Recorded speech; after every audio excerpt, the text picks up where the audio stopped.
തദ്ദേശ തെരഞ്ഞെടുപ്പിന്റെ വോട്ടെടുപ്പ് സമാധാനപരമായിരുന്നു. രാവിലെ 7 മുതൽ പോളിംഗ് ആരംഭിച്ചു. ആവേശം നിറഞ്ഞ പ്രചരണത്തിനൊടുവിൽ നടന്ന വോട്ടെടുപ്പിൽ പരമാവധി വോട്ടുകൾ പോൾ ചെയ്യുന്നുവെന്ന് ഉറപ്പുവരുത്താനുള്ള ശ്രമത്തിലായിരുന്നു പ്രവർത്തകരും സ്ഥാനാർത്ഥികളും. സംസ്ഥാനത്തെ 7 ജില്ലകളിലാണ് തദ്ദേശ തെരഞ്ഞെടുപ്പിന്റെ ആദ്യഘട്ട പോളിംഗ് നടന്നത്. കോട്ടയം ജില്ലയിലടക്കം രാവിലെ 7 മണിക്ക് പോളിംഗ് ആരംഭിച്ചു. ഇലക്ട്രോണിക് വോട്ടിംഗ് മെഷീനുകളിൽ വോട്ട് ചെയ്ത സ്ഥാനാർത്ഥികളെയും ഏജന്റുമാരെയും ബോധ്യപ്പെടുത്തി ക്ലിയർ ചെയ്ത ശേഷമാണ് വോട്ടെടുപ്പ് ആരംഭിച്ചത്. പോളിംഗ് പൊതുവെ ശാന്തമായിരുന്നു. വലിയ തിരക്കുണ്ടായിരുന്നില്ലെങ്കിലും വോട്ടർമാർ സമ്മതിദാനാവകാശം ഉപയോഗിക്കാനെത്തി.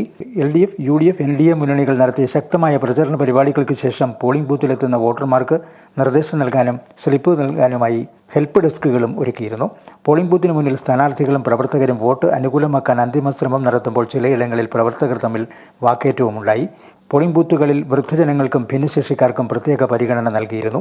ഒരു വോട്ടർ ജില്ലാ, ബ്ലോക്ക്, ഗ്രാമപഞ്ചായത്തുകളിലെ 3 വോട്ടുകൾ ചെയ്യേണ്ടിയിരുന്നത് പ്രായമായവരിൽ ചിലർക്കെങ്കിലും ബുദ്ധിമുട്ടായി. നഗരസഭകൾ, ജില്ലാ, ബ്ലോക്ക് പഞ്ചായത്ത് പരിധികളിൽ ഉൾപ്പെടാത്തതുകൊണ്ട് വോട്ടർമാർക്ക് 1 വോട്ട് മാത്രമാണ് ചെയ്യേണ്ടിയിരുന്നത്. പാലാ നഗരസഭയിൽ കോൺഗ്രസ് സ്ഥാനാർത്ഥി സതീഷ് ചൊള്ളാനിയും വിമത കോൺഗ്രസ് സ്ഥാനാർത്ഥി മായ രാഹുലും മത്സരിക്കുന്ന 19-ാം വാർഡിൽ നേരിയ സംഘർഷമുണ്ടായി. സതീഷ് ചൊള്ളാനിയുടെ സഹോദരൻ സന്തോഷ് ചൊള്ളാനിയും മായ രാഹുലിന്റെ ഭർത്താവ് രാഹുലും തമ്മിൽ പോളിംഗ് ബൂത്തിന് മുന്നിൽ വാക്കേറ്റമുണ്ടായി. പോലീസ് എത്തിയാണ് സ്ഥിതിഗതികൾ ശാന്തമാക്കിയത്.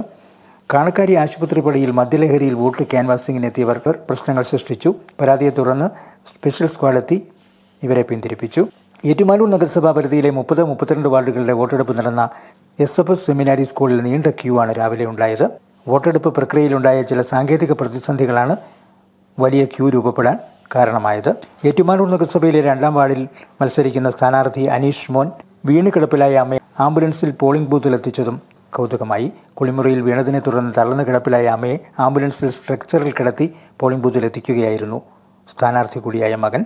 വോട്ടെടുപ്പിനോടനുബന്ധിച്ച് ജില്ലാ കളക്ടർ ചേതൻ കുമാർ മീണ ജില്ലയിലെ വിവിധ പോളിംഗ് സ്റ്റേഷനുകൾ സന്ദർശിച്ചു.